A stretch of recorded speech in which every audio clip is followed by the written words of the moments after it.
The leader of ISIS is dead after a U.S. Special Operations raid. President Biden announced the news today, hailing it as a victory against the terrorist group. KMR Local 4 Washington correspondent Hannah Brandt joins us live from the Capitol with details about that operation. That story from your local election headquarters. So Hannah, what does the White House have to say about that operation now? Well, Andy, Jackie, the White House says this operation was months in the making, and the president watched it all happen in real time from the Situation Room as those special forces carried out this attack targeting this ISIS leader.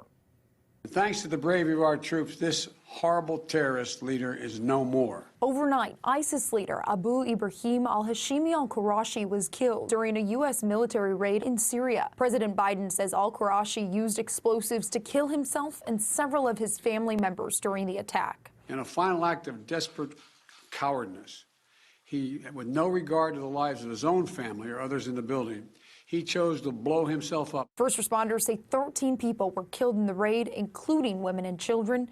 Pentagon spokesman John Kirby says U.S. forces were able to safely evacuate 10 other people. We're always mindful of the potential for civilian harm or harm to innocent life. American military officials say the leader was responsible for ISIS actions in recent years and the genocide of the Yazidi people in Iraq. Lawmakers, including Republican Senators Roger Marshall and Mitt Romney, are praising President Biden. So I stand behind the president on taking out this ISIS leader. That's very good news. Obviously, ISIS is a great threat to our interests, not only in the Middle East, but around the world. House Speaker Nancy Pelosi celebrated the raid, but warned there's more to do. The death of this ISIS leader does not mean the death of ISIS. And President Biden promised to keep pressure on ISIS and terrorists around the world. We will come after you and find you.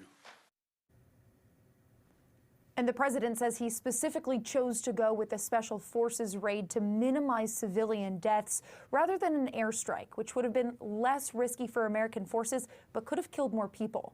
Live in Washington, I'm Hannah Brandt. Hannah, how was our military able to find this ISIS leader? What was that process?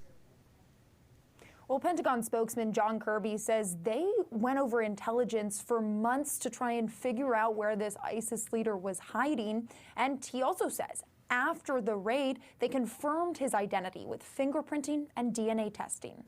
Hannah, thank you for your work. For more political coverage, local, state, and national, visit our website, myhighplains.com.